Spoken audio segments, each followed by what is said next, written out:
જ્ઞાન એટલે શું? મારો પ્રશ્ન છે. જ્ઞાન એટલે શું? નામ તમારું? મનસુખ જાલંત્રા, સુરત. તમે ખરેખર મનસુખભાઈ છો? સાચી વાત છે? હા. તો કહો છો ને હું મનસુખભાઈ છું, જાલોળધર,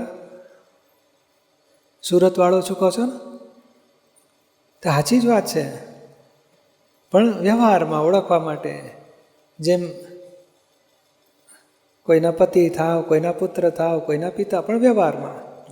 ટ્રેન ભેગી થાય તો અમે પેસેન્જર કહેવાઓ, અને ટ્રેન છૂટી ગયા પછી ઘરે આવો, હું પેસેન્જર છું, પેસેન્જરને ચા આપો. પેલી શું કે ત્યાં ડાયા થાવ ને કે શાંતિ બેસો કે છે.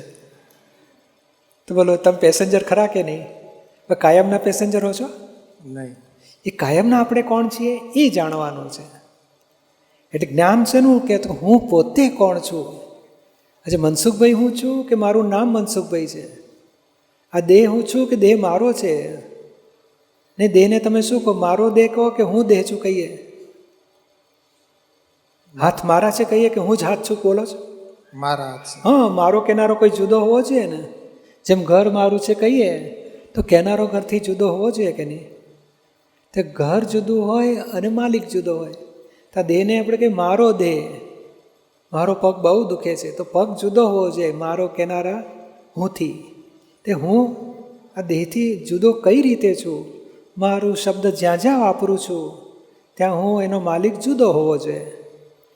મારી વાઈફ, મારા છોકરા, મારો પૈસો, મારો ધંધો, મારી તબિયત, મારી ભક્તિ, મારી સાધના, મારું ધ્યાન, બધું મારામાં જાય છે. તો હુંમાં શું આવે? મારા છોકરા, મારો સસરા, બધું મારામાં જ ગયું ને. તો હુંમાં કોણ આવે? આત્મા એકલો જ હુંમાં આવે છે કે હું આત્મા છું, અને આ સંબંધો બધા વ્યવહારના છે. એટલે separate I and my, I without my is pure soul. I એ જ આત્મા છે, એ જ ભગવાન છે.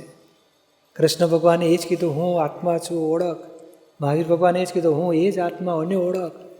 પણ કેવી રીતે ઓળખવો? તો કે જ્ઞાની.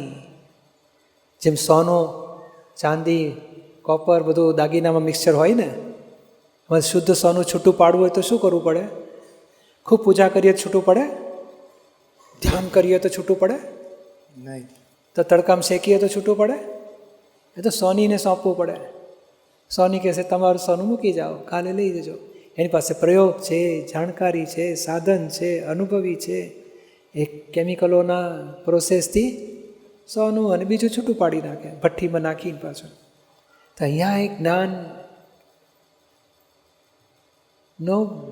ભેદ વિજ્ઞાનનો પ્રયોગ છે. મનસુખભાઈ કઈ રીતે જુદા છે, કઈ રીતે તમે શુદ્ધાત્મા છો, ભેદ જ્ઞાન તમને પ્રાપ્ત કરાવીશું. પછી મનસુખભાઈ જુદા, પછી વાઈફના પતિ તરીકે રહે. પછી પતિપણું થઈ જતું હતું ને એના કકડાટ હતા.